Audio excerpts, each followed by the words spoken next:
Hello friends, कैसे आप सब? होप सब अच्छे होंगे। तो हम कर रहे हैं मॉडर्न अलजेब्रा में हम रिंग थ्योरी पे आए हुए हैं, ठीक है। तो हम कर नेक्स्ट टॉपिक जो हमें करना है वो है यूएफडी। यूएफडी से पहले हम ईडी और पीआईडी कर चुके हैं। तो उसके लिए सबसे पहले देखिए एसोसिएट क्या होता है। Let R plus dot is an integral domain. हमारे पास ये इंटीग्रल डोमेन है and element A belong to R is associate to B if there exist unit U belong to R such that A equal to U भी हो। तो guys क्या बोला इन्होंने कि आर हमारे पास इंटीग्रल डोमेन है, ठीक है। एक एलिमेंट को मैं एसोसिएट कब बोलूंगी दूसरे एलिमेंट का, अगर मेरे पास एक यूनिट, इस रिंग जो इंटीग्रल डोमेन है इसकी मेरे पास एक यूनिट एग्जिस्ट कर रही हो इस तरीके से कि ए equal to u into b, मतलब उस यूनिट की और उस एलिमेंट की मल्टीप्लाई ए के बराबर हो, तो फिर क्या हो जाएगा, A is associate of P. तो इसमें देखिए गाइस, इसमें क्या कि iota and one are associated in Z iota और नोट। देखिए मैंने क्या लिया, मान लिया मैंने वन ले लिया, इधर मैंने आयटा ले लिया। देखिए ए और बी, अब मुझे इक्वल करने के लिए यू चाहिए। तो यूनिट्स ऑफ अगर मैं बात करूं तो अगर मुझे देखना है यूनिट्स ऑफ जेड आयटा, ये तो हमें याद भी हो चुकी कौन कौन सी है, प्लस माइनस वन और प्लस माइनस आयटा, ठीक है। तो आयटा की मैं किससे मल्टीप्लाई करूं कि वो वन के बराबर आ जाए? इन चारों में से कौन सी यूनिट आएगी? क्या मैं इसकी माइनस आयटा से कर दूं? ठीक है। तो मेरा कहने का मतलब है और जो minus iota belong to Z iota, मतलब यही था ना कि ये कंडीशन हो कब हो, कि मान लिया u is unit of integral domain are के। तो फिर क्या हो गया, यहाँ से अगर मैं बात करूंगी तो ये हो जाएगा one equal to iota into iota, iota square minus one होता है और माइनस वन बाहर है, माइनस वन, ठीक है। तो which implies one and iota are associate one and iota are associate in Z iota, ठीक है गाइज। तो देखिए मैंने क्या किया, अभी एक एग्जांपल और करेंगे उससे भी क्लियर हो जाएगा। अब मुझे देखना two and one by two are associate in Q, set of rational number, set of real number, set of complex number है या नहीं।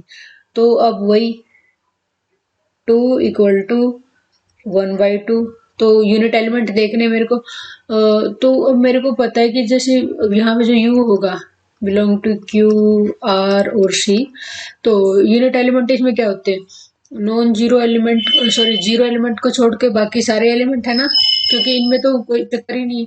तो दो कब आएगा, जब मैं यहाँ पे चार से मल्टीप्लाई कर दूं, और जो चार है ना अपना, तो चार तो बिलोंग कर ही रहा है और यूनिट एलिमेंट भी है, क्यों, चार और इसका इनवर्स, तो यही तो यूनिट देते हैं हमारा।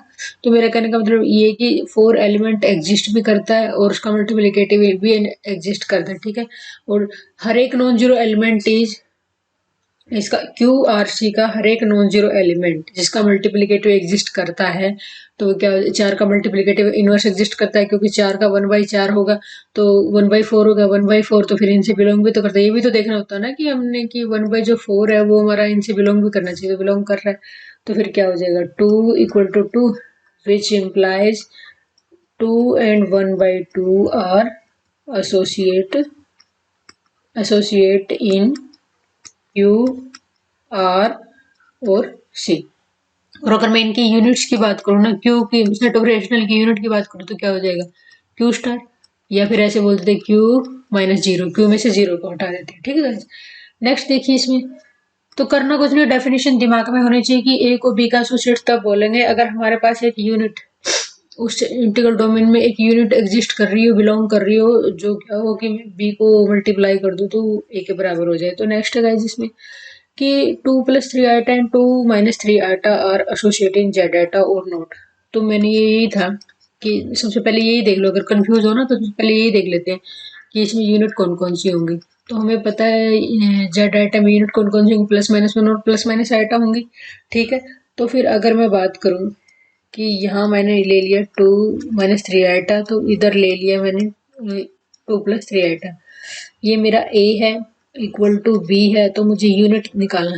तो इन चारों में से ये तो जेड आइटा में तो और भी यूज होता था, तो चारों में से मैं किसको, अगर मैं आइटा से मल्टीप्लाई करूँ तो आइटा नहीं बन रही बात, अगर मान लिया मैं माइनस आइटा से मल्टीप्लाई करूं, माइनस आइटा से, तो -2 आइटा और +3 आइटा, इससे मल्टीप्लाई करेंगे गाइज हम इसको।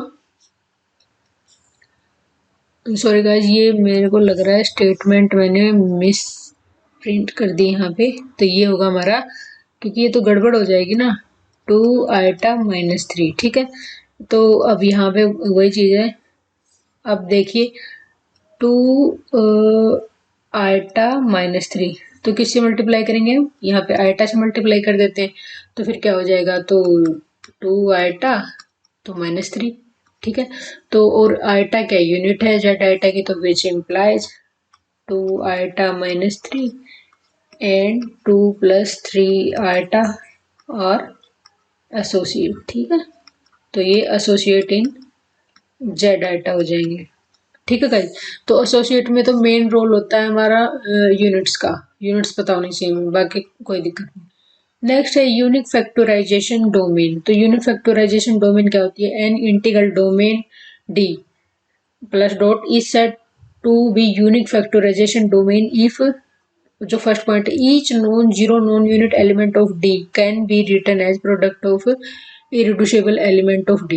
ये कह रहा है कि इसका हर, पहला पॉइंट तो ये कि इसका हर एक नॉन जीरो नॉन यूनिट, मतलब जो एलिमेंट होगा ना इस डोमेन का, वो नॉन जीरो होना चाहिए, एक तो जीरो नहीं होना चाहिए, नॉन यूनिट, उसमें यूनिट भी नहीं होना चाहिए, वो of D can be written as product of irreducible element of D, D के एलिमेंट्स की इरिड्यूसिबल एलिमेंट की प्रोडक्ट में होना चाहिए। दूसरा क्या है कि factorization of element is unique up to associate.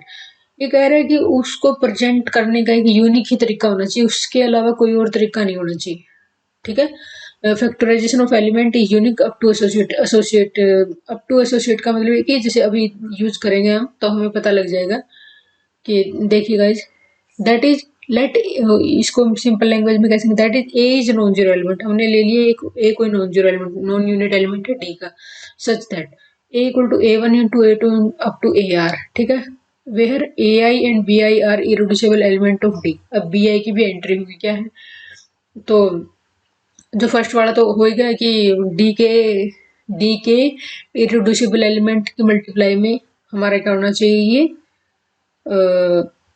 Irreducible multiply होना चाहिए, प्रोडक्ट ऑफ इरिड्यूसिबल एलिमेंट, ठीक है।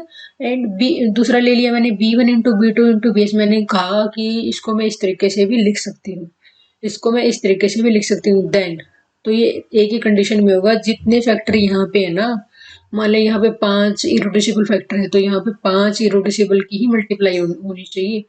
तो ये कह रहा है कि then R equal to S का मतलब यही है, और and a I is associate to only one of BJ. तो अप टू एसोसिएट का मतलब ये है कि मान लिया मैं कोई भी, अभी करेंगे ना तब समझ में आ जाएगा, मान लिया मैंने कोई भी element non zero non unit लिया है, अगर मैं उसको करना चाहूँ इस फॉर्म में, तो मैं इसको दो तरीके से मल्टीप्लाई, दो तरीके से लिख सकती हूँ, किस फॉर्म में, इरिड्यूसिबल एलिमेंट की फॉर्म में। और फिर जब मैं क्या करूंगी, जो ए आईज होंगे और बी आईज होंगे, उनमें से क्या होगा, जो अप टू एसोसिएट का मतलब ये है कि जो ए आई में से एक एलिमेंट उठाऊंगी तो उसका एसोसिएट टू ओनली वन, एक बी साइड में से होगा।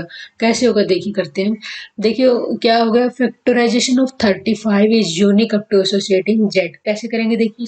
देखिए गाइस, हमें पता है कि 35 को, अब आपको ऑटोमेटिक समझ में आ जाएगा, 35 को मैं क्या लिख सकती हूँ, 5 गुणा 7, और दूसरा एक और ये भी लिख सकती हूँ, -5 गुणा -7, क्यों क्या प्रॉब्लम है, कैसे भी लिखो, 35 मल्टीप्लाई करने का यही तो मतलब है। तो फिर यहाँ पे क्या हो गया, ये तो अब ध्यान से देखना, ये तो A1 इंटू A2 है और इरिड्यूसिबल एलिमेंट है, ये क्या है, B1 इंटू B2 है।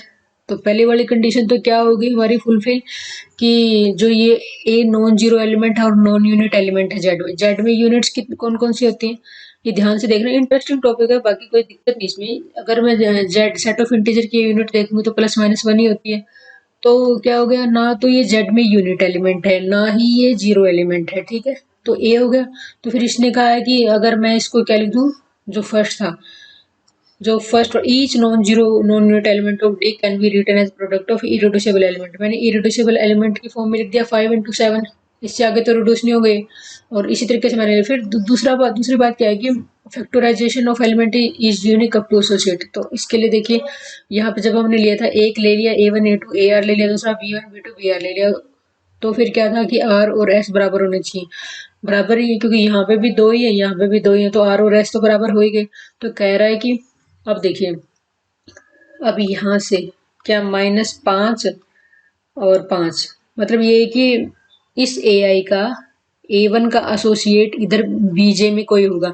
देखिए last line AI is associate to only one of BJ। इनमें से कोई भी जरूरी नहीं कि पहले का पहला ही हो, पहले का पहला भी हो सकता है, पहले का दूसरा भी हो सकता है। देखिए -5 का मान लिया मैं ये लेना चाह रही हूँ, तो देखिए -5 को मैं किससे मल्टीप्लाई करूँ, कौन सा यूनिट होगा, क्या मैं -1 ले लूंगी। ये हमें जेड ये भी तो देखना है कि इंटीग्रल डोमेन कौन सा है, जेड है तो जेड के +-1 ही होता है, तो मैं यहाँ पे -1 ले लूंगी। तो फिर ये मेरी एसोसिएट की कंडीशन होगी ना, 5 एंड -5 आर एसोसिएट। ठीक है, तो यूनिक हो गया ये, यूनिक अप टू एसोसिएट हो गया ना कि यूनिक अप टू एसोसिएट का मतलब यही है कि जो इधर वाला एक एलिमेंट है इसका क्या होगा, एक एसोसिएट होगा, ओनली वन एसोसिएट इन दोनों में से एक यूनिक। ठीक है, और दूसरी अगर मैं बात करूं यहाँ पे कि मान लिया मैं 7 की बात कर रही हूँ यहाँ पे, 7 की जब मैं sorry unique up to associate वही है ना, तो जैसे मैंने लिया -7, ठीक है, तो -7 कब होगा, -7 को 7 का एसोसिएट कब बोलूंगी, जब मैं -1 जेड की यूनिट -1 से इसको मल्टीप्लाई कर दूंगी, तो फिर क्या हो जाएगा, एसोसिएट हो गई ये -7 और -7 are associate of are associate. ठीक है, तो अब देखिए अब आप लोगों ने सोचा कि भाई ये तो डायरेक्ट ही हो गया, लेकिन अगर मैं मान लिया बाई चांस अगर आप लोगों के दिमाग में आए कि -5 को 7 का एसोसिएट -5 को 7 के साथ ट्राई नहीं किया, कर लेते हैं। अब यहाँ पे -5 को 7 का एसोसिएट कब बोलेंगे, अगर यहाँ पे मैं किसी यूनिट एलिमेंट से मल्टीप्लाई करूँ जेड के और -5 के बराबर आ जाए, बताओ 1 और -1 किसी से भी मल्टीप्लाई करूँ ये तो मेरा इक्वल होगा ही नहीं, तो नॉट एसोसिएट। तो फिर क्या हो जाएंगे हमारे ये जो होंगे -5 और 5 इसके एसोसिएट होंगे, -7 और 7 एसोसिएट होंगे। ठीक है, तो ये बात कौन सी प्रूव होगी कि AI is associate to only one of the BJ। ठीक है, और लास्ट वाली factorization of element is unique up to associate. Unique up to associate का मतलब है कि हर एक AI का ओनली वन एसोसिएट होगा वन ऑफ BJ। ठीक है, अब एक और एग्जांपल कर लेते हैं, जैसे 66 है, तो 66 को अप टू एसोसिएट करना तो वही उसी तरीके से ही करेंगे हम। तो 66 को हम कैसे लिख देंगे, 66 को लिखने का तरीका दो तरीके से लिखेंगे। देखिए देखिए अब ये है कि अपना नॉन जीरो भी है 66 और नॉन यूनिट भी है, क्योंकि मैं पहले ही लिख देती हूँ ये जो यूनिट्स ऑफ जेड होती है वो तो क्या होती है +-1। ठीक है, इन्हीं का यूज करेंगे। तो 66 को क्या है कि मैं इसको ब्रेक कर दूंगी इरिड्यूसिबल फैक्टर में। इरिड्यूसिबल फैक्टर तो किस तरीके के होंगे, 2 गुणा 3 गुणा 11, एक तरीके से आप देख लो, इससे आगे टूटे ना, मतलब प्राइम फैक्टर में ही हो गया। ठीक है, तो इसको एक तो ये तरीका होगा, दूसरा मैं लिखना चाह रही हूँ 2 इंटू -3 इंटू 11, क्योंकि इन दो एक ही ले सकती हूँ ना मैं केस, कि या तो ये दोनों माइनस हो या फिर ये दोनों माइनस हो। ठीक है गाइस, तो अब मैंने क्या किया यहाँ पे, अब देखिए ये A1 है, A2 है, A3 है, B1 है, B2 है, B3 है। पहली कंडीशन तो होगी कि इरिड्यूसिबल एलिमेंट की प्रोडक्ट में लिखना है। ठीक है, दूसरी क्या है कि फैक्टराइजेशन अप टू एसोसिएट, तो क्या है कि इधर हर एक AI का ओनली वन एसोसिएट होगा BJ में, ओनली वन। तो देखिए तो -2 का एसोसिएट मैं देख रही हूँ, क्योंकि देखिए हम ये इसलिए मैं डायरेक्ट लिख देती हूँ कि 2 को कैसे ट्राई करेंगे। अब मेरे को पता है जेड की यूनिट +-1 है, तो मैं ज्यादा से ज्यादा 1 और -1 से ही मल्टीप्लाई कर सकती हूँ। तो अब मैं -2 का एसोसिएट 11 तो नहीं लिख सकती ना, क्यों, 11 को मैं 1 से करूँ या -1 से करूँ, वो -2 तो होगा नहीं। तो अब क्या कौन सा यूनिट एलिमेंट होगा, ये हो गया। तो -2 एंड 2 आर एसोसिएट हो गए, एसोसिएट की डेफिनेशन है। नेक्स्ट है गाइस, मैंने जो दूसरा केस लिया -3, तो -3 को किसे, वही -1 यूनिट लेना पड़ेगा मुझे। तो फिर क्या हो गया, ये एसोसिएट की डेफिनेशन होगी, क्योंकि ये और यू और बी। ठीक है, तो फिर -3 एंड 3 आर एसोसिएट। ठीक है, आर एसोसिएट। नेक्स्ट है 11, 11 का तो कोई है ही नहीं कि 11 का ये एसोसिएट होगा किससे, कौन से यूनिट एलिमेंट से, 1 से मल्टीप्लाई कर दो, तो 11 इज एसोसिएट। ठीक है, ये खुद से ही एसोसिएट है। तो मेरा कहने का मतलब है, तो ये हो गया ना unique factorization up to unique associate. Unique associate का मतलब यही है कि अब इसका मतलब यूनिक अप टू एसोसिएट का मतलब यही है कि -2 का एक ही एसोसिएट आया बीजे में, इससे ज्यादा तो नहीं आया ना। ये ऐसे तो नहीं आया कि -2 का 3 भी आ गया, -2 का 4 भी, सॉरी 11 भी आ गया। तो आपको क्या करना है गाइस, जिसमें इसमें आपको बिल्कुल सिंपल तरीका लगाना है डेफिनेशन में कि 66 है, तो इसको मैं दो तरीके से कर सकती हूँ, और उसके बाद मेरे को इधर वाले का एसोसिएट इधर देखना है और वो एग्जिस्ट करेगा। ठीक है, तो देखिए आपको एग्जाम में क्वेश्चन किस तरीके से आ सकता है कि मान लिया आपको इंटीग्रल डोमेन दे दे, इस तरीके से आपको डिफाइन करके पूरे डेफिनेशन दे के पूछ ले कि कौन क्या है ये, यूएफडी हो जाएगी। या फिर ऐसे बोल दे यूनिक फैक्टराइजेशन डोमेन में जैसे each non zero non unit element of D can be written as, आपके पास फिर next option of product of irreducible element, product of reducible element, product of unit element, product of, ठीक है, इस तरीके से 4 ऑप्शन बना के दे देगा तो फटाक से आपको अगर याद होगा। और दूसरी बात है कि फैक्टराइज, दूसरा क्वेश्चन पूछ सकता है कि यूएफडी में जो प्रॉपर्टी है उसमें से जो फैक्टराइजेशन वो एलिमेंट का कैसा होता है, फैक्टराइजेशन एलिमेंट्स का फैक्टराइजेशन क्या होता है, यूनिक अप टू एसोसिएट। तो आपके पास है ऐसे इतना देके ऐसे पूछेगा यूनिक अप टू एसोसिएट, आपको ये याद रखना पड़ेगा। ठीक है गाइस, तो आपको डेफिनेशन बिल्कुल क्लियर होनी चाहिए तभी हमारी बात बनेगी। ठीक है गाइस, नेक्स्ट करते हैं। Next guys, R equal to Z data is UFD का यूनिक फैक्टराइजेशन डोमेन है। तो हम क्या करेंगे, हम देखो गाइस इससे पहले हम कर चुके हैं कि Z iota is, sorry, Z iota is, Z iota is Euclidean domain, ये हमें पता है। और अगर इक्लूडियन डोमेन है तो फिर क्या हो जाएगा, ये पीआईडी भी होगा। पीआईडी हो जाएगा तो फिर क्या हो जाएगा, ये हमारा यूएफडी भी होगा। तो मैं ये कहना चाह रही हूँ कि जरूरी नहीं कि हर एक चीज हम डेफिनेशन से करें। अब ये जेड डाटा को यूएफडी प्रूव करने के लिए हमें क्या करें, फंक्शन लेना पड़ेगा, फिर उसके बाद हमें 2 प्रॉपर्टी थी जो वो डिफाइन करनी पड़ेगी, तो बहुत लंबा प्रोसीजर हो जाएगा। तो जिन चीजों का हम लंबा प्रोसीजर होगा हम उस रास्ते से क्यों जाए, डेफिनेशन रखो याद, उसकी क्वेश्चन भी करो, जो उस तरीके से कर सकते हैं हम उस तरीके से भी करेंगे। लेकिन हम ये कह ये चीज हमें पता है कि जेड डाटा है जो सेट ऑफ गॉसियन इंटीजर है, ये इक्लूडियन डोमेन होता है। और अब हमें ये भी पता है कि हमने किया हुआ है कि अगर इक्लूडियन डोमेन है तो पीआईडी होगा, और पीआईडी है तो यूएफडी होगा। तो आर, ये जेड डाटा क्या हो जाएगा हमारा, which implies Z data is UFD. ठीक है, नेक्स्ट गाइस देखिए, Z under root -3 is Euclidean domain है या नहीं। तो जेड अंडर रूट -3 हमें पता है इंटीग्रल डोमेन होता है, तो इंटीग्रल डोमेन तो होता ही है, इसमें कोई इश्यू नहीं है। फोर, अब मान लिया मैंने 4 बिलोंग कर रहा है जेड अंडर रूट -3 से, इस तरीके से कैसे, मैंने 4 को लिखा 2 इंटू 2, मतलब अब मेरे को अगर मैं यहाँ से, मुझे ये इजी पड़ रहा है, अगर मैं यहाँ से ऐसे बोल दूं कि ये यूएफडी नहीं है, यूएफडी नहीं होगा तो पीआईडी नहीं होगा, पीआईडी नहीं होगा तो ईडी नहीं होगा। ठीक है, क्योंकि, और ये तरीका क्यों अपनाना पड़ा, मैं यही कह रही हूँ कि अगर हम डायरेक्ट ईडी का करेंगे तो वो कई कई बार इतना कॉम्प्लिकेटेड हो जाता है तो हम उसको कर नहीं पाते। इस वजह से हम क्या कि दूसरे तरीके का सहारा लेते हैं, तो तरीका तो हमारा ये भी गलत नहीं है। तो अब देखिएगा यहाँ से, तो अब देखते हैं, अब नेक्स्ट है ये A1 इंटू A2 है, ये B1 इंटू B2 है। ठीक है, तो अब मेरे को ये है कि अगर यहाँ से अगर हम करेंगे तो 2, यहाँ पे दोनों में सेम ही एलिमेंट है, 2 क्या है, 2 इज, देखिए गाइस यहाँ पे जो 2 है, 2 is not associate, 2 is not associate to 1 plus root 3 iota and 1 minus root 3 iota, मतलब दोनों के साथ ही। क्योंकि मान लिया मुझे ये एसोसिएट की अगर बात आती है, मान लिया मैंने ये कर लिया कि ये 1 प्लस 3 आइटा के साथ, तो जेड अंडर रूट -d में अगर मैं यूनिट एलिमेंट की बात करूँ तो मेरे को ये पता है कि, अगर आपको ध्यान हो तो मैंने ये बोला था कि जेड अंडर रूट -2 की अगर मैं बात कर रही थी तो मैंने ये बोला था +-1 होती है इसमें यूनिट्स। ठीक है, तो जो यहाँ पे अंदर आएगा, मतलब अंदर माइनस आ रहा है तो उसकी जो यूनिट होगी ना जेड अंडर रूट -t की, उसकी यूनिट क्या होगी, +-1। तो अगर मैं 2 यहाँ पे अगर मैं -1 कर दूँ तब भी ये 2 के बराबर नहीं आएगा। अगर मैं यहाँ पे क्या कर दूँ, +1 कर दूँ, तब भी ये इसके बराबर नहीं आएगा। तो दोनों ही कंडीशन में होल्ड नहीं हो रहा। तो अब क्या हो जाएगा, factorization of 4, factorization of 4 is not unique, is not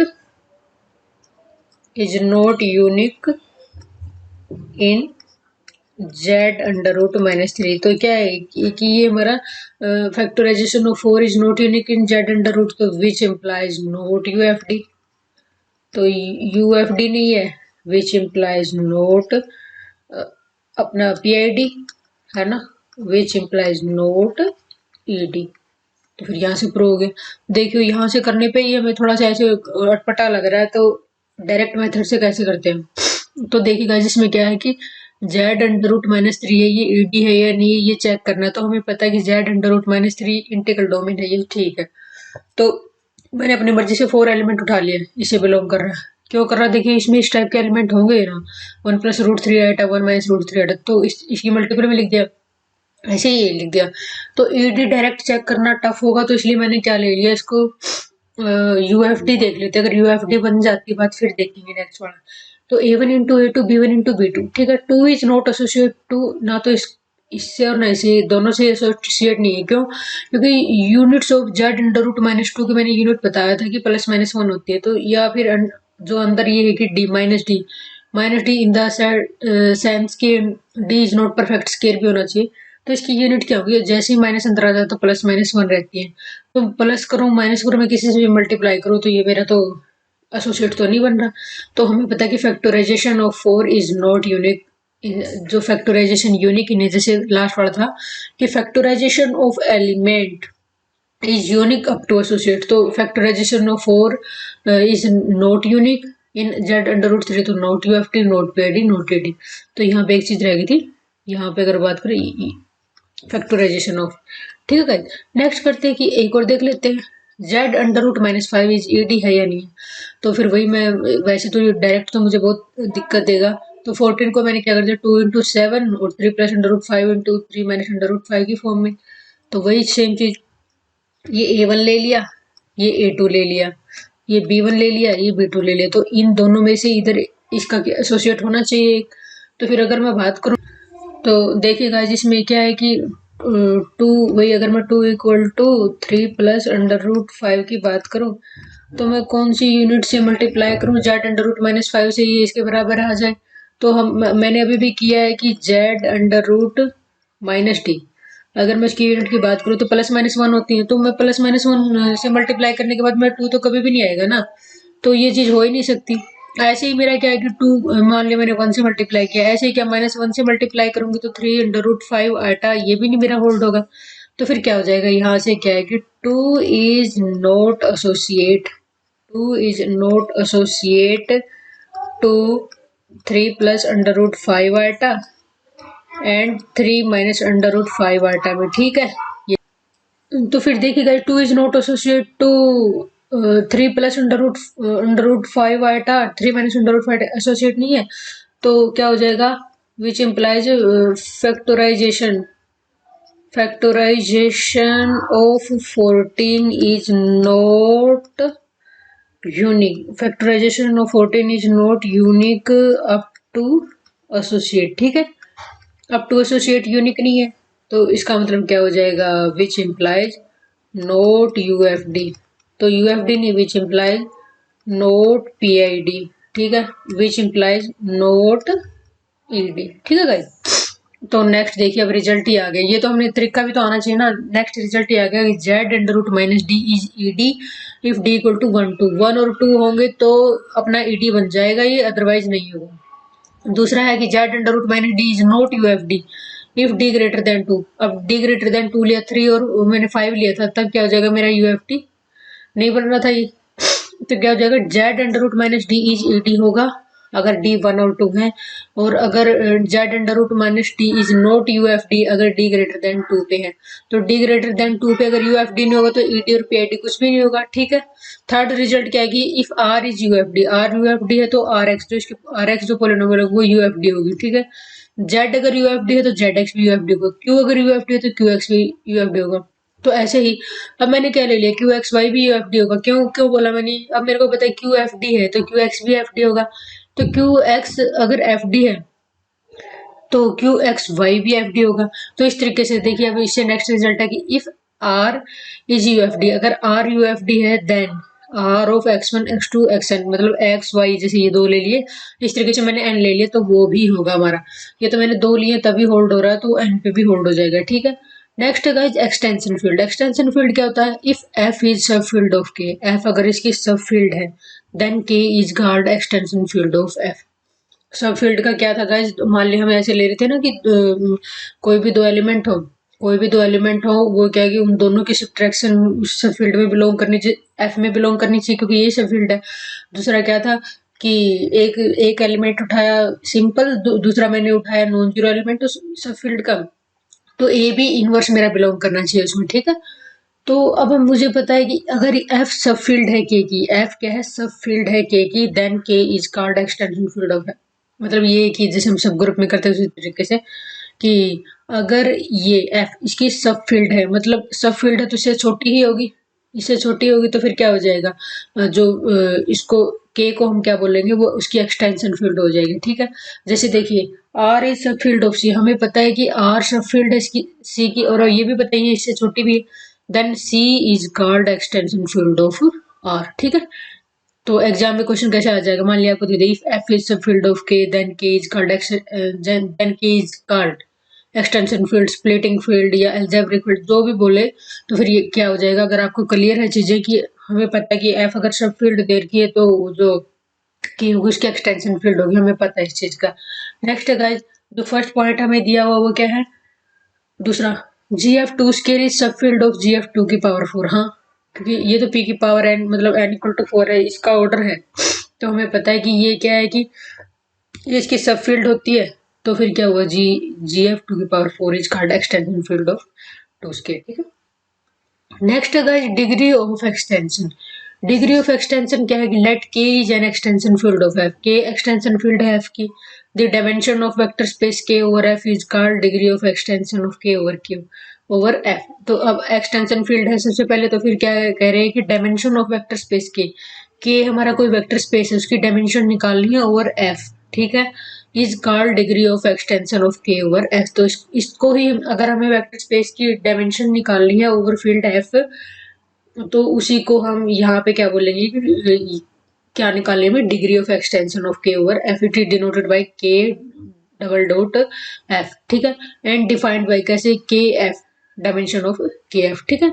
तो देखिए नेक्स्ट क्वेश्चन है find Q under root two और क्यू, मतलब हमें निकालने, ये तो हमारी क्या है ओवर एफ, ये तो फील्ड है, और ये हमारी क्या है एक्सटेंशन फील्ड है जिसकी या वेक्टर स्पेस बोल दो जिसकी हमें डिग्री निकालनी है, डिग्री ऑफ एक्सटेंशन। तो देखिए कैसे करेंगे इसमें, तो देखिए गाइस इसको कैसे करेंगे, तो हम हमारा सारमदार दारमदार होता है इस पे अंडर रूट टू पे x equal to under root two लिख लेते हैं, ठीक है। तो फिर इसको मैंने क्या कर दिया, X square equal to two हो गया, तो नेक्स्ट क्या हो जाएगा एक्स स्केयर माइनस टू, ये हमें पोलिनोमियल मिल गई। तो अब हमें इसको हम एफ एक्स के बराबर लिखते हैं, ये हमें पोलिनोमियल मिल गई।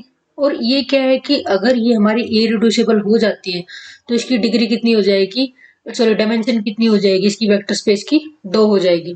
तो अगर मैं देखिए आपको बताने के लिए कर रही हूँ कि F X equal to X square minus two, ये क्या है, is irreducible polynomial, is irreducible polynomial, irreducible polynomial over Q, ठीक है, of degree two, of degree to.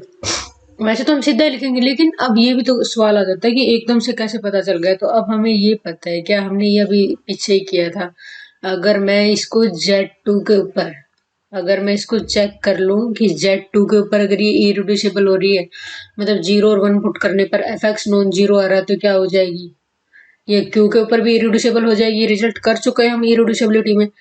तो देखिए जब मैंने F X equal to 0 put किया, 0 माइनस टू, लेकिन ये तो हमारी क्या बन रही है बात, क्या माइनस टू, तो फिर ये तो वही जीरो आ रहा है यहाँ पे तो। लेकिन अगर मैं इस तरीके से अगर मैं Z3 ले लूँ, सॉरी यहाँ पे देखिए कैसे करेंगे, अगर हमारा क्या हो जाए कि अगर हमारा ZP के ऊपर कहीं पे इरिड्यूसिबल हो जाता है हमारा, तो फिर क्या हो जाएगा, ये ओवर Q हमारा इरिड्यूसिबल हो जाएगा। ठीक है, तो देखिए कैसे करते हैं इसको। तो देखिए गाइस, जिस पे तो ये फेल हो गई, बट मैंने क्या ले लिया, नेक्स्ट जो लिया मैंने, नेक्स्ट ले लिया मैंने Z3। जो Z3 पे चेक करते हैं, इस पे फेल हो गई तो क्या होगा, ये होता है ना कि किसी पे भी, किसी ZP पे, फॉर सम ZP, तो फिर ZP की मैंने मान लिया 0, 1 और 2 ले लिया। तो फिर देखिए अगर मैं यहाँ पे पुट करूंगी 0 का स्केयर -2, नॉन जीरो होगा, 1 का स्केयर -2, -1 होगा, ये भी नॉन जीरो है अपना। नेक्स्ट क्या है, 2 का स्केयर -2, ये 2 हो गया, ये भी नॉन जीरो होगा। तो क्या होगा, ओवर ZP क्या होगी, ओवर Z3 इरिड्यूसिबल। तो ओवर Z3 इरिड्यूसिबल हो गई मेरी, तो फिर क्या हो जाएगा, ओवर Q भी इरिड्यूसिबल हो गया। तो अब हम, मेरे को पता है कि ये क्या है, इरिड्यूसिबल पोलिनोमियल है ओवर Q डिग्री 2 की। तो जितनी इसकी डिग्री है उतनी, फिर अब इरिड्यूसिबल पोलिनोमियल है, इतनी इससे ज्यादा ये रिड्यूस होगी नहीं। तो फिर अगर मैं डायमेंशन की बात करूं, यहाँ पर डायमेंशन कितनी हो जाएगी, dimension of Q√2 over Q field कितनी हो जाएगी, 2 हो जाएगी। जितनी डिग्री की इरिड्यूसिबल पोलिनोमियल हमें मिल जाती है, वही उसकी डायमेंशन हो जाती है। तो अब मेरे को ये दिमाग में आता है कि ये मैंने निकाली कैसे। तो आपको देखना है इसमें कि यहाँ पे क्या दिया हुआ है, उसको x के बराबर रखो। अगर फिर स्केयर करके हमने पोलिनोमियल बन गई हमारी ये। फिर इसको चेक कर लेते हैं हम ओवर Q। अब ये देख लेते हैं इससे आगे ये ब्रेक होगी या नहीं होगी रेशनल नंबर पे। अगर ये रेशनल नंबर पे ब्रेक नहीं हो रही है हमारी, तो फिर क्या हो जाएगी, इसकी जो डायमेंशन क्या हो जाएगी, इसकी डिग्री के बराबर हो जाएगी। ठीक है, नेक्स्ट करते हैं। नेक्स्ट देखिएगा, जिसमें dimension of Q 1⁴ over Q, ये फील्ड है हमारी ये। ठीक है, तो मैंने क्या बोला था कि जो मैं देखा ना, इस पे ध्यान देना है हमें। तो अब मेरे को पता है कि x = 1⁴ ठीक है। तो क्या मैं x⁴ ये लिख सकती हूँ, ये fx पोलिनोमियल होगी मेरी। तो अब मैं क्या करूंगी, इसको fx को मुझे देखना है ओवर Q, चेक किस पे करना है, over Q set of rational number पे। अब मैं इसको ब्रेक कर रही हूँ, x² + 1 और x² -1। तो सेट ऑफ रेशनल नंबर पे आगे भी ब्रेक हो सकता है, कैसे, x-1 और x+1। ठीक है, अब ये क्या है कि x² + 1 ये हो गया। तो ये तो सेट ऑफ रेशनल नंबर पे, क्योंकि ये तो नॉट इरिड्यूसिबल, ये तो रिड्यूस हो जाएंगे। क्यों, अब मेरे को अगर मैं सिंपल तरीके से भी देखूँ ना, कि जैसे x-1 है तो x+1 है, तो मैं अगर सिंपल तरीके से देखूँ तो ये 0 होना चाहिए ना। रिड्यूसिबल का मतलब क्या है कि 0 आना चाहिए। तो x = 1 और -1 दोनों रेशनल से बिलोंग करते हैं हमारे, तो ये तो क्या हो जाएंगे, रिड्यूस हो रही है मेरी सीधी वैल्यू पुट करके। अब जरूरी थोड़ी ना कि हर एक मेथड में डायरेक्ट करके देखूँ।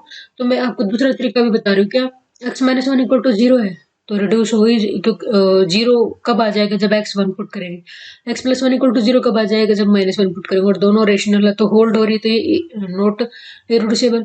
अब देखिए इसकी मैं बात करूँ कि x² + 1 = 0 कब होगा, जब क्या होगा, x+ -i, और ये बिलोंग करना चाहिए सेट ऑफ रेशनल नंबर से, लेकिन +-i तो अपना बिलोंग करता ही नहीं है। तो इससे बिलोंग ही नहीं करता, तो इससे आगे ये ब्रेक होगी नहीं, ब्रेक होगी नहीं तो क्या हो जाएगी, या इरिड्यूसिबल।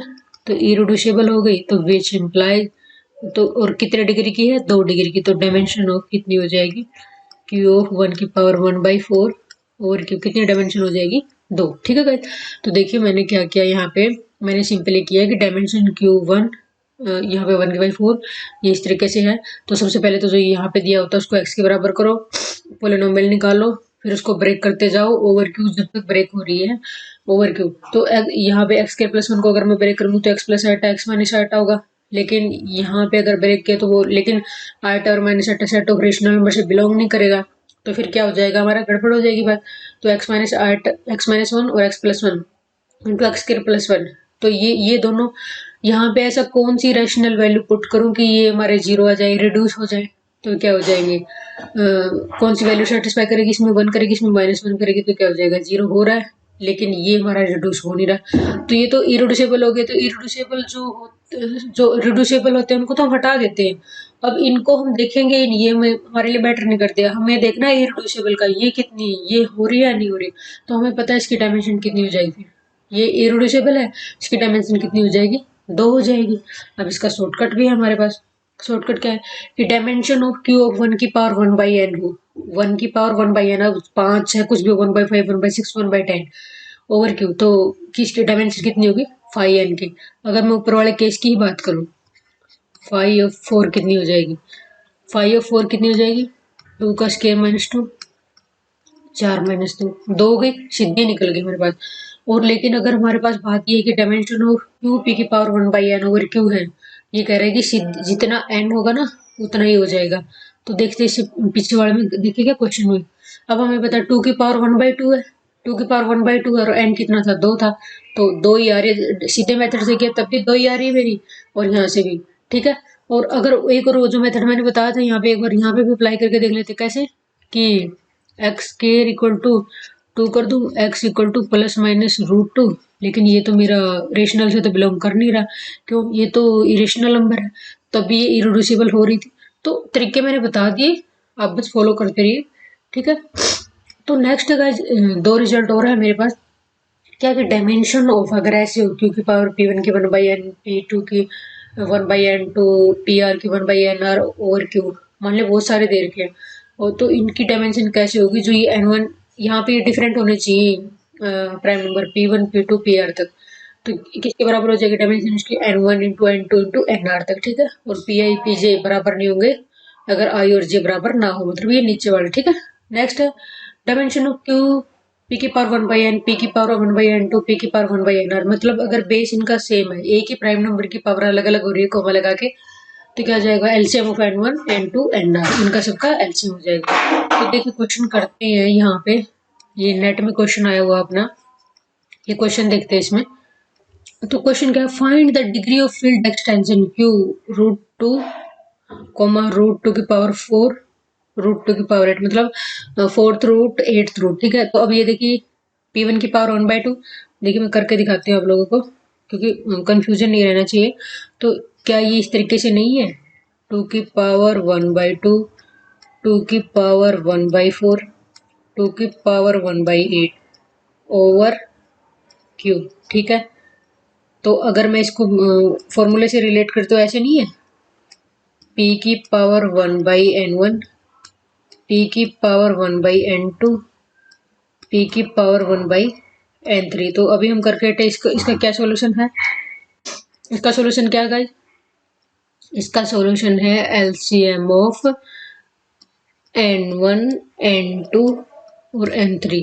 तो एलसीएम देखते हैं, एलसीएम ऑफ n1 कितना है 2 है, n2 कितना है 4 है, n3 कितना है 8 है, इन चारों का एलसीएम कितना आ जाएगा 8। तो 8 कौन सा है आंसर, ठीक है, आंसर भी कुछ नहीं करना था। अब नेक्स्ट देखिए, नेक्स्ट क्वेश्चन हमें दे रखा है, ये भी नेट के एग्जाम में आया हुआ है इवन, कैसे, इसने कहा कि डायमेंशन ऑफ क्यू 2 की पावर 1/2 प्लस 2 की पावर 1/3। अभी प्लस पे इतना ऐसे नहीं ध्यान देना कि भाई हाँ प्लस आ गया, ये तो मैंने किया ही नहीं, तो कोई दिक्कत नहीं है इसमें, सिंपली कैजुअली करो, क्यू 2 की पावर 1/2 प्लस 2 की पावर 1/3 क्यू। और अब यहाँ पे फील्ड क्या दे दी, पहले तो क्यू होता था, लेकिन अब की बार फील्ड दे दी क्यू 2 की पावर 1/2। तो सबसे पहले मैंने क्या किया, जो ये एडिशन वाले को मैं सिंपल ऐसे लिख सकती हूँ, क्यू 2 की पावर 1/2 इंटू 2 की पावर 1/3, ठीक है, क्यू ऑफ 2 की पावर 1/2। तो इसको मैंने क्या किया, जो ये वाला है ना इसको मैंने एफ मान लिया, क्यू 2 की पावर 1/2, तो ये क्या हो जाएगा क्यू √2, इसको मैंने क्यू √2 ले लिया। और फिर क्या हो जाएगा, और फिर इसको ये भी एफ हो गया, एफ ऑफ 2 की पावर 1/3, और एफ क्या, इसकी कितनी डायमेंशन हो गई 3 हो गई। एक तो तरीका ये, और सिंपल एक तरीका अगर आपको बताऊं, ये क्या है कि ऐसे करने का तरीका सही नहीं है, लेकिन सिंपली सोचना आपको क्या कि यहाँ पे 2 की पावर 1/2 है, यहाँ पे 2 की पावर 1/2 है, अंदर ही अंदर दिमाग में कैंसिल कर दो, ये तो हमारे कैंसिल आउट हो जाएंगे, असर नहीं पड़ेगा, तो कितनी हो जाएगी डायमेंशन 3 हो जाएगी, ठीक है। लेकिन प्रोफेशनल करने का तरीका ये है क्या, क्यू 2 की पावर 1/2 इंटू 2 की पावर 1/3, तो ये यहाँ भी कॉमन आ रहा है, यहाँ भी कॉमन आ रहा है, इसको मैंने एफ नाम दे दिया। तो ये फील्ड तो है ही अपनी एफ 2 की पावर 1/3, तो एफ तो कितनी होगी डायमेंशन 3 हो गई। नेक्स्ट गाइज, अब डायमेंशन ऑफ Q1 की पावर 1/4 ओवर क्यू। तो अब जब मेरे पास फॉर्मूला है, अब मेरे पास जब फॉर्मूला है क्यू की पावर 1/n ओवर क्यू का डायमेंशन निकालने का, तो क्या 5, तो 5 और 4 कितना हो जाएगा 2 हो जाएगा, डायरेक्ट ही आ गया, मुझे तो कुछ मेहनत करनी नहीं पड़ी यहाँ पे, ठीक है ना गाइस। तो इजी इजी पड़ गया हमारा, तो हो गया। नेक्स्ट देखिए गाइस, अब क्या है कि अब यहाँ पे डायमेंशन ऑफ क्यू 2 की पावर 1/5 3 की पावर 1/4, तो यहाँ पे P1 P2 है। तो यहाँ पे जो फॉर्मूला लगाऊंगी मैं, डायमेंशन ऑफ क्यू P1 की पावर N1 P2 की पावर N2 ओवर क्यू। तो कैसे निकालते थे हम, तो होता था हमारा N1 × N2, ये अगर हमारे प्राइम डिस्टिंक्ट है, डिस्टिंक्ट प्राइम है सॉरी, तो फिर क्या हो जाएगा 5 × 4 20 हो गई। इसकी डायमेंशन कुछ करना ही नहीं पड़ा हमें, बिल्कुल इजी हो गया, हम सीधा क्या फॉर्मूले से अप्लाई कर दिया। ठीक है गाइज, नेक्स्ट करते हैं। Next guys, if f is finite extension of k, अगर f है ना फाइनाइट एक्सटेंशन है k की, and k is finite extension of f, और k f की फाइनाइट एक्सटेंशन है, तो देन क्या हो जाएगा, देन l, गड़बड़ कर दी गाइज ये मैंने, यहाँ पे 1 मिनट रुकिए। ये है कि अगर L इज फाइनाइट एक्सटेंशन है K की, L फाइनाइट एक्सटेंशन है K की, K फाइनाइट एक्सटेंशन है F की, तो ये कह रहा है कि L फाइनाइट एक्सटेंशन होगी F की। कैसे इसको लिखते कैसे हैं, that is L is finite extension है K की, K इज फाइनाइट एक्सटेंशन है F की, तो क्या होगा, जो L होगी वो फाइनाइट एक्सटेंशन होगी F की। तो आपके एग्जाम में कैसे आ सकता है कि सीधा ही बोल दे कि if L is finite extension of K है, K is finite extension of F है, then which of the following is true. L double dot K ये नोटेशन दे दी, फिर K डॉट F हो गया, तो क्या हो जाएगा L ऑफ F। ठीक है, तो यहाँ पे जो आगे होता है वो फाइनाइट एक्सटेंशन होती है, जो यहाँ पे जो फील्ड दी हुई है। ठीक है, तो देखिए फाइनाइट एक्सटेंशन क्या है, let K is an extension field of F, अगर K extension field है F की, if dimension of KF is finite, अगर KF की dimension finite है, then K is called finite extension over F। सीधी सी बात है, अगर K extension दे रखी field F की, तो ये कह रहे डायमेंशन ऑफ KF अगर मैं निकालूं, अगर वो फाइनाइट आ जाती है तो K क्या होगी, फाइनाइट एक्सटेंशन हो जाएगी। ठीक है, तो नेक्स्ट है एल्जेब्रिक एलिमेंट। एल्जेब्रिक एलिमेंट क्या होता है, लेट F इज सब field of K, F sub field दे रखी है K की, an element A belong to K, अगर A कोई फील्ड से एलिमेंट बिलोंग कर रहा है उसको एल्जेब्रिक कब बोलेंगे, over F if there exist non zero polynomial of Fx की नॉन जीरो पोलिनोमियल एग्जिस्ट कर रही हो इस तरीके से कि F of A equal to 0, मतलब वो इस तरीके से कोई पोलिनोमियल एग्जिस्ट कर रही हो जो वो A एलिमेंट है फील्ड का, वो इससे क्या हो, F से अपना बिलोंग कर रहा हो। फिर जो F तो सब फील्ड है, K की बात कर रहे हैं, वो किससे बिलोंग कर रहा हो, K से बिलोंग कर रहा हो, और वो इस पोलिनोमियल को सेटिस्फाई कर जाए, ऐसे होता है। ठीक है, तो देखिएगा जिसमें क्या दिया हुआ इन्होंने, फाइंड Q √2 √3 ओवर Q, ये मतलब कहना चाह रहा है कि ये हमें फाइंड आउट करना है। तो यही है फाइनाइट एक्सटेंशन हमारी, तो इसकी हम डायमेंशन निकालेंगे। देखिए कैसे करते हैं, देखिए गाइस इसमें मैं क्या करूंगी कि मेरे को ये पता है कि फाइनाइट एक्सटेंशन वाली लगानी मेरे को थोड़ा, Q√2 √3, ये किस पे है, Q रूट पे। ठीक है, और इसको वही L डॉट, ठीक है, इस तरीके से देखिए अभी बताऊंगी कि ये हो गया Q√2 ओवर Q हो जाएगा हमारा। तो फिर ये किस पे हो जाएगी, डायरेक्ट Q√2 रूट, तो फिर क्या हो जाएगा Q√2 और Q√3, और यहाँ पे क्या हो जाएगा हमारा ओवर Q। किस तरीके से हो गया, अगर L एक्सटेंशन है F पे और F एक्सटेंशन है मान लिया K पे, ठीक है, तो फिर क्या हो जाएगा L एक्सटेंशन हो जाएगा K पे, इस तरीके से। ठीक है गाइस, तो देखिएगा जिसमें क्या ले लिया कि ये वही वाली फाइनाइट एक्सटेंशन वाली फॉर्मूला ना कि L एक्सटेंशन फील्ड है K पे, K एक्सटेंशन फील्ड है F पे हो, तो L किस पे हो जाएगी, F पे हो जाएगी। ठीक है, डायरेक्ट मतलब ये वाली चीज। तो फिर मैंने क्या किया, मुझे इसकी डायमेंशन निकालनी, तो अब ये जो चीज है यहाँ पे इसको मैंने मान लिया F। ठीक है, क्योंकि ये यहाँ पे भी कॉमन है, तो फिर क्या हो जाएगी अगर मैं बात करूँ तो F यहाँ पे √3 ओवर F, इस चीज को मान लिया मैंने जो आगे आगे वाला पोर्शन। नेक्स्ट क्या हो जाएगा, नेक्स्ट हो जाएगा Q√2 ओवर Q। अब मैंने ये किया हुआ है, अगर मैं इसकी डायमेंशन की बात करूँ तो क्या 3 की पावर 1/2 है, तो 2 नहीं हो जाएगा, इनटू इधर क्या हो जाएगा 2 की पावर भी 1/2 है, इनटू 2, तो कितनी डायमेंशन हो जाएगी 4। तो कितनी डायमेंशन हो जाएगी गाइस इसकी, Q√2 √3/q कितनी डायमेंशन हो जाएगी, 4 हो जाएगी। कैसे हो जाएगी, देखिए मैंने क्या किया, मैंने एक्सटेंशन यहाँ पे 2 दिए हुए थे तो मैंने एक्सटेंशन फील्ड का सहारा लिया। कैसे लिया मैंने, ये मेरे को पता है ये अपनी एक्सटेंशन फील्ड है किसके ऊपर, q√2 के ऊपर भी है, और q√2 एक्सटेंशन फील्ड है q के ऊपर, ये भी पता है हमें। एक्सटेंशन फील्ड का मतलब है कि उससे बड़ी होनी चाहिए, ठीक है। अब q√2 में q से तो ज्यादा ही एलिमेंट आएंगे, अब रूट वाले एलिमेंट q में तो है नहीं सेट ऑफ रेशनल नंबर में, तो q रूट में होंगे हमारे। तो नेक्स्ट देखिए गाइस, मैंने फिर इसको फाइनाइट एक्सटेंशन थ्योरम लगा दी। फिर मैंने क्या किया, q√2 को मैंने f फील्ड से कर दिया, तो f√3 और f, तो q√2/q। तो फिर मुझे पता है कि अब जो अभी हम फॉर्मूले करके हटे हैं कि जब हमें डायमेंशन निकालनी हो तो p की पावर 1/n है, p की पावर 1/n है तो क्या n हो जाता है हमारा, ठीक है। नेक्स्ट है 2 की पावर 1/n है, तो सीधा क्या हो जाएगा, दोनों की मल्टीप्लाई हो जाएगी, डायमेंशन आ जाएगी, ठीक है। अब ये क्या है कि pi is algebraic over R है या नहीं, तो मेरे को ये पता है कि एल्जेब्रिक निकालने के लिए वही है, तो इसको पाई के बराबर रख दिया, तो क्या हो जाएगा, अगर मैं इसको देख तो यहाँ पे क्या हो जाएगा, x minus pi equal to f(x), ठीक है। और ये किसे बिलोंग करेगा, Rx से, ठीक है। तो अभी देखो मैं अभी आपको बता देती हूँ कि एल्जेब्रिक कैसे करना, तो क्योंकि फिर दिमाग में रहेगा ना, एल्जेब्रिक एलिमेंट कौन होता है, f तो सब फील्ड होनी चाहिए k की, an element A belong to K, और फील्ड से एलिमेंट लेना, हमें फील्ड से एलिमेंट लेना है, is said to be algebraic element over F. और जो पोलिनोमियल लेनी है वो फील्ड से, सब फील्ड से, पोलिनोमियल सब फील्ड से लेनी है, एलिमेंट किसे लेना है, फील्ड से। तो then if there exist non zero polynomial f(x) belong to f(x) such that f of a 0 होना चाहिए। तो अब मेरे को ये पता है कि ओवर r, तो यहाँ पे ध्यान देने वाली बात ये है कि जो फील्ड है f की जगह पे है r, ठीक है, और k की जगह पे हम चाहे c ले ले, कोई प्रॉब्लम नहीं है, तो c से भी एलिमेंट उठा सकती हूँ मैं, क्योंकि c ही तो r की सब वो फील्ड है, एक्सटेंशन फील्ड।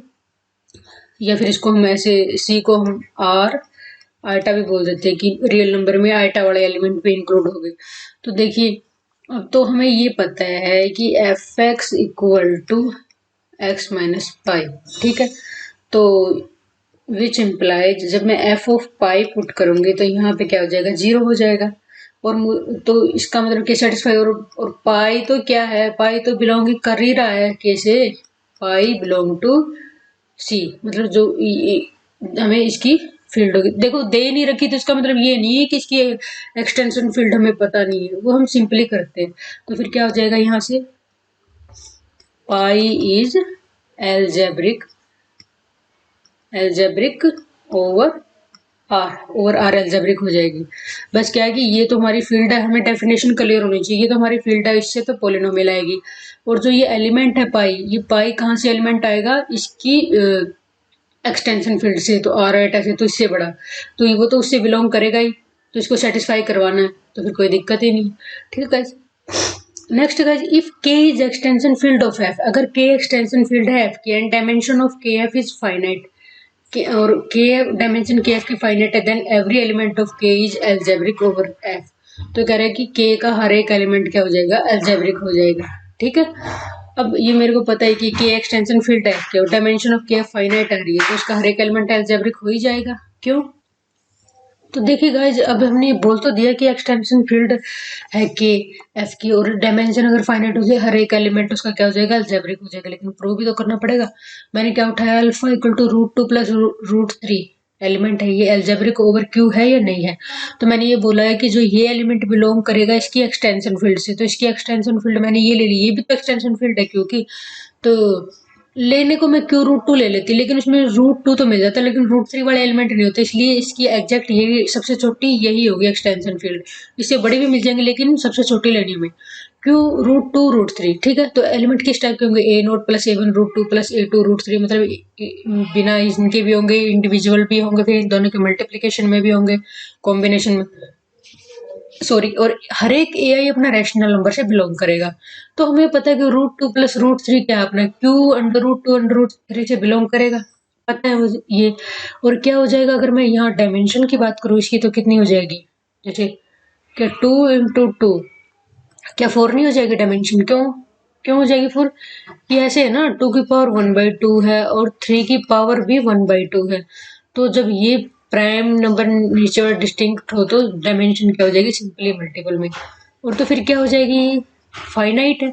तो फाइनाइट है तो जो अल्फा इक्वल टू, हमें चेक करने की जरूरत ही नहीं, सीधा alpha equal to √2 √3 is algebraic over, ठीक है, ये एल्जेब्रिक ओवर क्यों हो जाएगा हमेशा ही। तो क्योंकि क्यों हो जाएगा? इसके तो सारे ही एलिमेंट एल्जेब्रिक हो जाएंगे, तो फिर ये तो हमें चेक करने की जरूरत ही नहीं है। क्या बोला इसने? अगर के एक्सटेंशन फील्ड है इसकी, तो Q√2 √3 मैंने एक्सटेंशन फील्ड ले ली ओ क्यू की, ठीक है।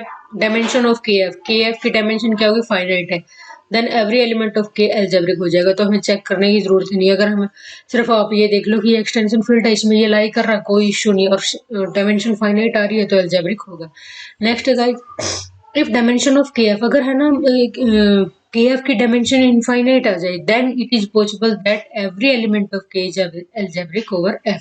तो क्या क्या कह रहा है कि ये पॉसिबल हो सकता है कि पॉसिबल होगा कि हर एक के हर एक एलिमेंट एल्जेब्रिक हो ओवर एफ। देखिए अब के इक्वल टू Q√2 √3, ये तो पता नहीं कहाँ तक जा रहा है, तो इसकी डायमेंशन क्या हो जाएगी? ओवर क्यू, इनफाइनाइट है। And every element of K is called algebraic over Q. तो क्या हो जाएगा? इसका हर एक एलिमेंट एल्जेब्रिक हो जाएगा। तो मेरा कहने का मतलब ये है कि फाइनाइट हो या इनफाइनाइट हो, हमें कोई फर्क नहीं पड़ रहा, दोनों ही केसेस में क्या हो रहा है? एल्जेब्रिक हो रहा है हमारा, ठीक है। तो फिर क्या हो जाएगा गाइस? तो क्या हो जाएगा? Hope so. देखते हैं नेक्स्ट हमारा। तो देखिए फ्रेंड्स, आज हमने क्या क्या किया। सबसे पहले एसोसिएट किया कि आर कोई इंटीग्रल डोमेन होगा अपना, तो एक एलिमेंट होगा आर से इंटीग्रल डोमेन से, इसको एसोसिएट बोलूंगी बी का। If there exist a unit, अगर आर की यूनिट एग्जिस्ट इस तरीके से कर रही कि ए इक्वल टू यू बी हो जाए, कि उस एलिमेंट की और उस एलिमेंट की मल्टीप्लाई क्या हो जाए मेरी, उसके बराबर हो जाए, तो ए एसोसिएट हो जाएगा बी का, अगर यूनिट एलिमेंट ऐसा मिल जाता है कि उसकी मैं बी से मल्टीप्लाई करूँ। तो आइटा और 1 हमने एसोसिएट किए जेड आइटा में, तो इस तरीके से हमारा बन गई थी बात, ठीक है। क्योंकि हम इसमें एसोसिएट चेक करने का सबसे आसान तरीका है कि सबसे पहले जो हमें दे रखा है ना इंटीग्रल डोमेन, उसकी यूनिट्स देख लो, उनमें से अगर मल्टीप्लाई करने से बात बन रही है तो ठीक है, अदरवाइज हम इसको ऐसे नेग्लेक्ट कर देंगे, ठीक है। नेक्स्ट 2 और 1/2 है क्यू आर सी, इनमें कोई इश्यू नहीं है। कोई भी एलिमेंट हो, हर एक non zero units of Q के क्यू स्टार है, मतलब जीरो को छोड़ के हर एक का मल्टीप्लिकेटिव इनवर्स एग्जिस्ट करता है, तो फिर हमारे हर एक एलिमेंट क्या होगा? यूनिट हो गया इसका। तो 2 + 3 आइटा, 2 - 3 आइटा, ये भी हमने करके देख लिया, तो हमारा ये हो गया था। नेक्स्ट है guys unique factorization domain. Unique factorization domain में वही था कि एक इंटीग्रल डोमेन लेते हैं हम, उसको यूनिक फैक्टराइजेशन डोमेन तब बोलेंगे। दो केस हैं, एक तो क्या हो, पहली कंडीशन तो कि हर एक non zero non unit element of D can be written as, कोई भी एक हम non zero non unit element ले लें डी का, उसको रिटर्न कर लिख दें product of irreducible element of D, ठीक है। And factorization of element is unique up to associate, और हर एक का एक ही एसोसिएट हमारा एग्जिस्ट करना चाहिए, यूनिक एसोसिएट एग्जिस्ट करना चाहिए, ठीक है। तो इसको थ्योरेटिकल में बोलेंगे let A is non zero non unit element of D such that A equal to A1 A2 AR where AI and BI are irreducible element of D and A equal to B1 B2 BS, ठीक है। तो ये करने के बाद ये हो गया कि इनको दो तरीके से लिख सकते हैं, तो दोनों तरीके से लिखने से प्रॉब्लम नहीं है हमें, लेकिन जितने नंबर ऑफ एलिमेंट इधर उतने नंबर ऑफ एलिमेंट इधर होने चाहिए इरेड्यूसिबल। और दूसरी बात क्या कि आर, ठीक है। और AI is associate to only one of बीजेम, AI क्या होगा? इनमें से किसी एक का एसोसिएट होगा हमारा, ठीक है। Factorization of 35 is unique up to associate in Z. फिर हमने एग्जाम्पल लिया इसमें, जो 35 को दो तरीके से लिखते हैं, -5 × -7, 5 × 7। तो जो मैंने 5 और 5 -5 और 5 लिया, तो मेरे को पता है कि जेड की यूनिट +-1 है, तो इससे मल्टीप्लाई करने के बाद ये हमारा एसोसिएट हो रहा है, ठीक है। इसी तरीके से मैंने क्या 66 का एग्जाम्पल लेके देखा, ठीक है। नेक्स्ट करते हैं इसमें। तो नेक्स्ट हमने किया कि R = Z डाटा UFD है या नहीं। वैसे सिंपल तरीके से अगर मेथड से जाएंगे तो हम बहुत कॉम्प्लिकेटेड हो जाएगा ये, लेकिन हम सिंपल करते हैं। हमें पता है कि Z डाटा इंक्लूडेड डोमेन होता है, इंक्लूडेड डोमेन होता है तो PID भी हो जाएगा, PID है तो UFD भी हो जाएगा, तो Z डाटा UFD हो जाएगा मेरा। Next guys Z√-3 is ED है यानी हमें ये पता है इंटीग्रल डोमेन तो होता ही 4, मैंने कोई आर्बिट्रेरी एलिमेंट ले लिया Z√-3 का, तो फिर मैंने इसकी क्या मल्टीप्लाई कर दी। एक तो इसको फैक्टर लिख दिया मैंने 2 × 2, दो तरीके से फैक्टर में 1, और दूसरा लिख दिया 1 + √3 आइटा इंटू 1 - √3 आइटा का। तो अब मेरे को पता है कि जैसे हमने किया था कि यूनिट्स ऑफ Z √-2 की +- यूनिट होती है, ऐसे ही हमारी क्या units of Z under root minus D की प्लस माइनस 1 यूनिट होती है और डी परफेक्ट स्क्वायर नहीं होना चाहिए, ठीक है। तो फिर मैंने क्या किया, ना तो दो इसका एसोसिएट है ना ही इसका एसोसिएट है, तो फिर क्या हो जाएगा, factorization of 4 is not unique in Z under root minus 3, तो नोट यूएफडी नोट पेड नोट एडी, ठीक है guys. Next Z under root minus 5, ये भी बिल्कुल सिमिलर तरीके से हमारा नहीं हुआ। तो हमारे पास रिजल्ट निकल के ये आया कि पहला तो ये होगा Z under root minus D is ED, if D 1 और 2 है तो ये ईडी हो जाएगा। और दूसरा रिजल्ट ये निकल गया कि Z under root minus D is not UFD D greater than 2, D greater than 2 होते हुए यूएफडी नहीं है तो फिर ये ईडी भी नहीं होगा। यहाँ वापस भी आ सकते हैं हम, ठीक है। नेक्स्ट हमारा रिजल्ट किया हमने, इफ आर इज यूएफडी, अगर आर यूएफडी है तो आर एक्स यूएफडी होगा, जेड यूएफडी है तो जेड एक्स यूएफडी होगा, मतलब उनके पॉलिनोमियल। क्यू यूएफडी है तो क्यू एक्स भी यूएफडी होगा, क्यू एक्स वाई भी यूएफडी होगा हमारा, ठीक है। नेक्स्ट ये तो दो का ले लिया मैंने। इन जनरलाइज वे में मैंने कर दिया कि इफ आर इज यूएफडी, अगर आर यूएफडी है तो are of x1 x2 xn क्या होंगे, वो सारे यूएफडी होंगे हमारे, ठीक है। Next extension field, extension field क्या होता है भाई कि एफ कोई सब फील्ड है के की, then K is called extension field of F, ठीक है। दूसरा एग्जांपल, आर इज सब field of K, C complex number की फील्ड सब फील्ड है तो C is called extension field of, मतलब वही है। GF2 स्केयर इज सब फील्ड ऑफ GF2 की पावर 4, GF2 की power 4 is called extension field of 2 square, ठीक है। Next degree of extension, degree of extension निकालने के लिए हमें पता है late K is extension field of F, K extension field है एफ की, dimension of vector space K over F is called degree of extension of K over F, ठीक है। कि के एक्सटेंशन फील्ड एफ की, डायमेंशन ऑफ वेक्टर स्पेस के, ये vector space है, ओवर फील्ड एफ, अगर हम इसकी डिग्री ऑफ एक्सटेंशन बोल दूंगी इसकी डायमेंशन को, denoted by K double dot F, ठीक है। डिफाइंड बाय के ओवर एफ, डायमेंशन ऑफ के, ठीक है। तो फिर अगर मैं मुझे इसकी निकालनी है डायमेंशन, तो डायमेंशन निकालने के लिए मैंने क्या किया, तो यहाँ पे मुझे ध्यान देना है, यहाँ पे √2 x equal to √2 x square equal to 2 x square minus 2, ये मेरे पास पोलिनोमियल होगी। ओवर क्यू ये इरिड्यूसिबल हो जाएगी डिग्री 2 में। पहली बात तो ऐसे ही कर देते, x स्क्वायर इक्वल टू 2 लिया, x is not equal to, sorry x equal to plus minus √2, लेकिन प्लस माइनस √2 रेशनल से बिलोंग नहीं कर रहा, तो फिर क्या हो जाएगा, ये रिड्यूस नहीं होगा रेशनल पे, तो ये 0 होगा ही नहीं, तो फिर इसका मतलब क्या होगा, तो इसकी डिग्री कितनी है, 2 है, तो इसकी डायमेंशन भी कितनी हो जाएगी, 2 हो जाएगी, ठीक है गाइस। नेक्स्ट करते हैं डायमेंशन ऑफ क्यू 1 की पावर 1/4 ओवर क्यू, तो वही बिल्कुल जो यहाँ पे इसको x पुट कर देंगे, x की power 4 minus 1 equal to F X हो गया, X square plus 1 X square minus 1, ठीक है, x minus 1 into X plus 1 X square plus 1, not irreducible. ये तो हमारे क्या हो जाएंगे, अब मेरे को पता है ये कब रिड्यूस होंगे, जब x माइनस 1 0 कब, जब x 1 होगा, x प्लस 1 0 कब, जब x माइनस 1 होगा, दोनों क्या है क्यू से बिलोंग कर रहे सेट ऑफ रेशनल नंबर से, तो ये तो 0 हो ही जाएंगे, तो इनको हटा देते हैं, ठीक है। उसके बाद में मुझे लेना है कि नॉन जीरो वाला केस, एक्स स्क्वायर प्लस 1 ये 0 कब होगा, जब x प्लस माइनस आटा होगा, लेकिन प्लस माइनस आटा सेट ऑफ रेशनल से बिलोंग नहीं करता, तो फिर क्या हो जाएगा, ये इरिड्यूसिबल हो जाएगा, तो इसकी डिग्री की डायमेंशन कितनी हो जाएगी, 2 हो जाएगी। आगे फिर शॉर्टकट भी तैयार ही है अपना, क्या फर्स्ट है डायमेंशन ऑफ क्यू 1 की power 1/n over Q, 5n होंगे इसमें डायमेंशन, जितना ऊपर n है उसका 5n, ठीक है, टेलर 5 फंक्शन। नेक्स्ट डायमेंशन ऑफ, अगर अंदर p है तो प्राइम है, उसकी पावर 1/n ओवर क्यू है, तो n हो जाएंगे डायमेंशन, ठीक है गाइस। नेक्स्ट थर्ड है dimension of Q of set of rational of p1 की n1 1/n1, p2 की 1/n2 अप टू pr की 1/nr ओवर क्यू है, तो क्या हो जाएगी, अगर डिस्टिंक्ट प्राइम हमारे नीचे, तो वो n1 n2 nr की मल्टीप्लाई हो जाएगी, जहाँ पे ये सारे डिस्टिंक्ट प्राइम हो। नेक्स्ट है गाइस फोर्थ रिजल्ट है कि डायमेंशन ऑफ क्यू p की पावर 1/n1, p की पावर 1/n2, p की पावर 1/nr, तो एलसीएम क्या हो जाएगा, n1 n2 n3 का एलसीएम हो जाएगी इसकी डायमेंशन, अगर सेम प्राइम नंबर है तो ऊपर वाले का एलसीएम हो जाएगा। फिर नेट में है क्वेश्चन कि find degree of field extension Q √2 की पावर 1/4 2 की पावर 1/8 ओवर क्यू, ठीक है, तो ये वाली चीज हो जाएगी हमारे। तो फिर हमने क्या किया, हमें ये पता है नीचे तो पी मतलब प्राइम में एक ही है, तो फिर क्या होता था ऊपर वालों की एलसीएम ले लेते हैं, ठीक है गाइस। नेक्स्ट हमने क्या किया, हमें डायमेंशन निकालनी है इसकी, तो हमने क्या किया, ये इधर ये है, इधर ये प्लस है, तो कोई इशू नहीं, कोई टेंशन लेने की जरूरत नहीं है, इसको हम सिंपली ऐसे लिख देते हैं क्यू 2 की पावर 1/2 इंटू 2 की पावर 1/3, इस तरीके से। तो फिर मैंने Q 2 1/2 को मैंने F फील्ड मान लिया, Q ऑफ √2 हो गया मेरा ये।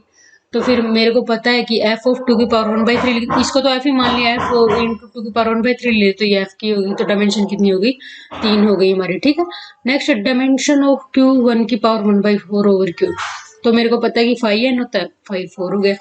नेक्स्ट है गाइज डायमेंशन ऑफ Q 2 की पावर 1/5 3 की पावर 1/4 ओवर Q है, तो मेरे को पता है P1 और P2 डिस्टिंक्ट है, तो दोनों की मल्टीप्लाई हो जाएगी 20 हो जाएगी। ठीक है गाइस, नेक्स्ट है, नेक्स्ट ये हमें पता है कि अगर L फाइनाइट एक्सटेंशन है ओवर K फाइनाइट एक्सटेंशन है over F, then L is finite extension over F हो जाएगा। ठीक है, कि अगर L फाइनाइट एक्सटेंशन है K इज फाइनाइट एक्सटेंशन है F, तो L फाइनाइट एक्सटेंशन हो जाएगा F पे। नेक्स्ट है गाइस, फाइनाइट एक्सटेंशन होता क्या है, let K is extension of field F, अगर K एक्सटेंशन है फील्ड F की, एक्सटेंशन का मतलब ये है कि उससे आगे है, ये उससे बड़ी है ये। If dimension of K F अगर फाइनाइट है, अगर इसकी डायमेंशन फाइनाइट हो जाती है तो K called finite extension field. Algebraic element क्या होता है, लेट एफ इज ए सब field of K, F subfield है के की, and element A belong to K is said to be algebraic element over F if there exists non-zero polynomial fx belong to fx such that f of a equal to 0। मतलब जो element हमें algebraic element prove करना है वो तो हम लेंगे field से, वो तो फील्ड से उठाएंगे, और जो पोलिनोमियल होगी वो सॉरी हाँ इस फील्ड से उठाएंगे, और जो हमारा ये पोलिनोमियल होगी वो हम उठाएंगे सब फील्ड से, सब फील्ड की पोलिनोमियल होगी, तो फिर क्या हो जाएगा, उसको सेटिस्फाई करना चाहिए। तो हर एक बार अगर हम सोचें, जब हमें एलिमेंट जो सेटिस्फाई कराना वो बड़े से करवाना है, मतलब एक्सटेंशन फील्ड से करवाना है जब मुझे छोटे में, तो हो ही जाएगा, हर एक एलिमेंट हो जाएगा मेरा।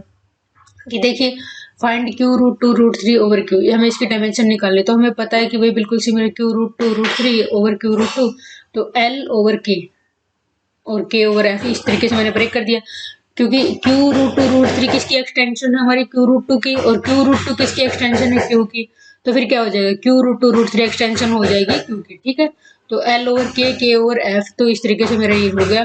तो डायमेंशन क्या हो जाएगी, मुझे पता है 3 की पावर 1/2 है, 2 की पावर 1/2 है, तो दोनों की मल्टीप्लाई हो जाएगी, तो डायमेंशन क्या हो जाएगी, एग्जैक्टली 4 हो जाएगी। पाई एल्जेब्रिक ओवर आर होगा, तो पाई अपना क्या है कि पाई बिलोंग करना चाहिए एक्सटेंशन फील्ड से, तो पाई सी से बिलोंग कर रहा है, हमें कोई इश्यू नहीं है, तो और वो इसको सेटिस्फाई भी कर रहा है, तो पाई क्या हो जाएगा, एल्जेब्रिक हो जाएगा। नेक्स्ट है, इफ के is an extension field of F, अगर के एक्सटेंशन फील्ड है एफ की और डायमेंशन ऑफ के एफ क्या है, फाइनाइट है, then every element of K is algebraic over F. तो अगर फील्ड एक्सटेंशन फील्ड दे रखी, dimension of K F finite, तो हर एक एलिमेंट क्या हो जाएगा, एल्जेब्रिक हो जाएगा। अब alpha equal to root 2 plus root 3 algebraic होगा या नहीं होगा, इस एलिमेंट को कंटेन करने वाली एक्सटेंशन फील्ड क्या होगी, क्योंकि क्यू रूट 2 रूट 3, ठीक है, ये इससे बिलोंग करेगा, तो फिर हमें पता है ये कि रूट 2 प्लस रूट 3 से बिलोंग कर रहा है, तो इसकी डायमेंशन अगर हमें निकालनी है तो हमें पता है 2 इंटू 2 4 फाइनाइट, क्योंकि 2 की पावर 1/2, 3 की पावर 1/2, 2 इंटू 2, तो क्या होगी, फाइनाइट डायमेंशन होगी, तो अल्फा क्या हो जाएगा, एल्जेब्रिक हो जाएगा अपना। अब अगर बात करें तो ये कह रहा है कि अगर डायमेंशन इसकी इनफाइनाइट हो जाए ना, तब भी पॉसिबल है कि हर एक एलिमेंट ऑफ के एल्जेब्रिक हो जाए। कैसे, मान लिया एग्जांपल ले लिया मैंने कि क्यू रूट 2 रूट 3 रूट 5, तो इस केस में डायमेंशन तो किसी इनफाइनाइट है, लेकिन हर एक एलिमेंट के का हर एक एलिमेंट क्या है, एल्जेब्रिक हो जाएगा ओवर क्यू, कोई दिक्कत ही नहीं हुई। ठीक है गाइस, होप सो गाइस आप लोगों को लेक्चर अच्छा लगा होगा। अगर आप लोगों को लेक्चर अच्छा लगा और आप कंप्लीट कोर्स लेना चाहते हैं तो please download the app mission DSSB, और क्वेरी के लिए कॉल कर सकते हैं 7056243289 पर, या इसके अलावा कोई अदर TGT PGT स्क्रीनिंग का कोई कोर्स लेना चाहते हैं तो आप क्वेरी के लिए कॉल कर सकते हैं, सेम नंबर हमारा, और PDF दी जाएगी आपको, क्वेश्चन बैंक भी दिया जाएगा, टेस्ट सीरीज भी ली जाएगी आपसे, और डाउट सेशन भी होगा। तो होप सो गाइस आपको समझ में आया होगा लेक्चर। मिलते हैं नेक्स्ट लेक्चर में, तब तक के लिए जय हिंद जय भारत।